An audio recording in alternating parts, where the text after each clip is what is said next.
नमस्कार दोस्तों, स्वागत है हमारे इस YouTube चैनल में। तो मेरे प्यारे मित्रों, आज हम बात करेंगे कन्या राशि फल के बारे में। तो मेरे प्यारे मित्रों, यदि हमारे इस YouTube चैनल पर नए हैं तो वीडियो को लाइक और चैनल को सब्सक्राइब कर लीजिएगा।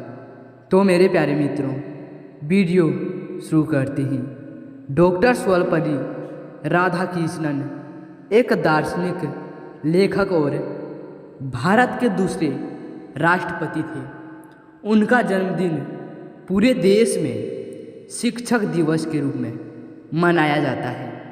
आइए डॉक्टर सर्वपल्ली राधाकृष्णन के बारे में कुछ रोचक तथ्यों का नज़र डालें। तो मेरे प्यारे मित्रों, आपको हम बता दें कि शिक्षकों को देश का सर्वश्रेष्ठ मस्तिष्क होना चाहिए। डॉक्टर सर्वपल्ली राधाकृष्णन, यह विचार डॉक्टर सर्वपल्ली राधाकृष्णन द्वारा दिया गया था। साल 1954 में भारत सरकार ने उन्हें देश के सर्वोच्च सम्मान भारत रत्न से सम्मानित किया। 1963 में उन्हें ऑर्डर ऑफ मेरिट ऑफ 1975 में टैमलन पुरस्कार भी मिला। स्वतंत्रता प्राप्ति से पहले उन्हें सर सर्वपल्ली राधाकृष्णन के नाम से संबोधित किया जाता था और स्वतंत्रता के बाद वे डॉक्टर सर्वपल्ली राधाकृष्णन के नाम से जाने गए। तो मेरे प्यारे मित्रों, कई बार हमने यह प्रसिद्ध कहावत सुनी है कि जब हम सोचते हैं कि हम जानते हैं तो हम सीखना बंद कर देते हैं। इस प्रकार के शब्द हमें जीवन के हर चरण में उच्च शिक्षा प्राप्त करने के लिए प्रेरित करते हैं, क्योंकि सीखना एक जीवन भर चलने वाली प्रक्रिया है। यदि हमारे अंदर डॉक्टर सर्वपल्ली राधाकृष्णन जैसा उत्कृष्ट शिक्षा है तो हमारा विद्यार्थी कभी असफल नहीं होगा। तो मेरे प्यारे मित्रों, आपको हम बता दें कि शिक्षक दिवस पर हम अपने शिक्षकों को उन भी प्रयासों के लिए धन्यवाद देते हैं जो उन्होंने हमें सफल व्यक्ति बनाने के लिए किए। शिक्षा हमारे जीवन में महत्वपूर्ण भूमिका निभाते हैं। इनके बिना एक व्यक्ति के रूप में और एक करियर में विकास संभव नहीं है। 5 सितंबर को डॉक्टर सर्वपल्ली राधाकृष्णन को राष्ट्र के प्रति उनके महान योगदान के लिए श्रद्धांजलि देने के लिए हमेशा याद किया जाता है। तो मेरे प्यारे मित्रों, सर्वपल्ली राधाकृष्णन का जन्म 5 सितंबर 1888 को तमिलनाडु के तिरुतानी में हुआ था।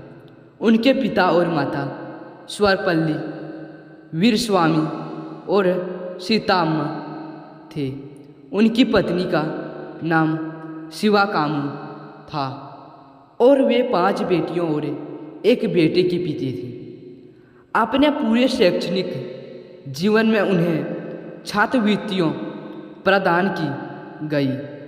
उन्होंने वेल्लोर की वुरहिस कॉलेज में दाखिला लिया, लेकिन बाद में 17 वर्ष की आयु में मद्रास क्रिश्चियन कॉलेज चले गए। 1906 में उन्होंने दर्शन शास्त्र में स्नातकोत्तर की डिग्री पूरी की और प्रोफेसर बन गए। तो मेरे प्यारे मित्रों, आपको हम बता दें कि 1931 में उन्होंने नाइट की उपाधि दी गई और तब से स्वतंत्रता प्राप्ति तक उन्हें सर सर्वपल्ली राधाकृष्णन के नाम से संबोधित किया जाता रहा। लेकिन आज़ादी के बाद उन्हें डॉक्टर सर्वपल्ली राधाकृष्णन के नाम से जाने लगा। 1936 में उन्हें ऑक्सफोर्ड विश्वविद्यालय में पूरी धर्म और नैतिकता के स्प्लेंडिंग प्रोफेसर के रूप में नियुक्त किया गया। इसके अलावा ऑल सोल्स कॉलेज के फेलो के रूप में भी चुने गए। वह 1946 में संविधान सभा के लिए चुने गए। उन्होंने यूनेस्को और बाद में मास्को के राजदूत के रूप में कार्य किया। 1952 में वे भारत के प्रथम उपराष्ट्रपति बने और 1962 में वे स्वतंत्रता भारत के दूसरे राष्ट्रपति बने। उन्होंने 1954 में भारत रत्न और 1961 में जर्मन पुस्तक व्यापार के शांति पुरस्कार से सम्मानित किया गया। 1963 में उन्होंने ऑर्डर ऑफ मेरिट और 1975 में टेम्पलेट पुरस्कार में भी मिला, क्योंकि उन्होंने ईश्वर की सार्वभौमिकता वास्तविकता की अवधारणा को बढ़ावा दिया, जिसमें सभी लोगों के लिए प्रेम और ज्ञान निहित है। आश्चर्यजनक बात यह एक ही उन्होंने पुरस्कार की पूरी राशि ऑक्सफोर्ड, तो मेरे प्यारे मित्रों, आपको हम बता दें और विश्वविद्यालय को दान कर दी थी। कलकत्ता विश्वविद्यालय में शामिल होने के लिए डॉक्टर राधाकृष्णन ने मैसूर विश्वविद्यालय छोड़ दिया था। मैसूर विश्वविद्यालय के छात्र उन्हें फूलों से सजी एक गाड़ी में स्टेशन ले गए थे। 1931 से 1936 तक वे आंध्र विश्वविद्यालय में कुलपति रहे तथा 1939 से 1948 तक वे बनारस हिंदू विश्वविद्यालय में कुलपति रहे। वही दिल्ली विश्वविद्यालय में वे 1953 से 1962 तक कुलाधिपति रहे। आपको बता दें कि डॉक्टर राधाकृष्णन की याद में ऑक्सफोर्ड यूनिवर्सिटी ने राधाकृष्णन शाउनिंग स्कॉलरशिप और राधाकृष्णन मेमोरियल पुरस्कार की शुरुआत की थी। तो मेरे प्यारे मित्रों, उन्होंने एलहेपेज इंडिया की स्थापना की थी, जो बुजुर्गों और वंचित लोगों के लिए एक गैर लाभकारी संगठन है। 1962 से भारत में शिक्षक दिवस हर साल 5 सितंबर को डॉक्टर सर्वपल्ली राधाकृष्णन की जयंती पर उन्हें श्रद्धांजलि देने के लिए मनाया जाता है।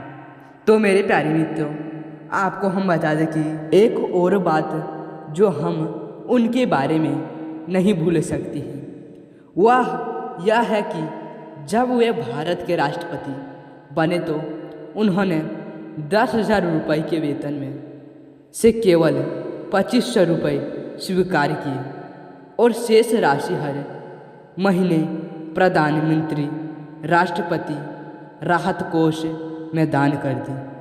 17 अप्रैल 1975 को उनकी मृत्यु हो गई।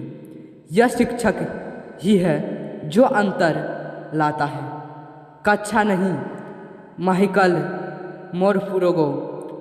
हम ऐसे मिनिमम व्यक्ति को नहीं भूल सकते हैं जिन्होंने अपना पूरा जीवन शिक्षा के मूल्य को बढ़ावा देने के लिए समर्पित कर दिया और भारतीय विचारों को पाश्चात्य संदर्भों में सुंदर ढंग से व्याख्यायित करके भारतीयों को सामना की गई एक नई भावना थी। तो मेरे प्यारे मित्रों, इतना में ही वीडियो समाप्त करते हैं। फिर से अगले वीडियो में मिलेंगे। धन्यवाद।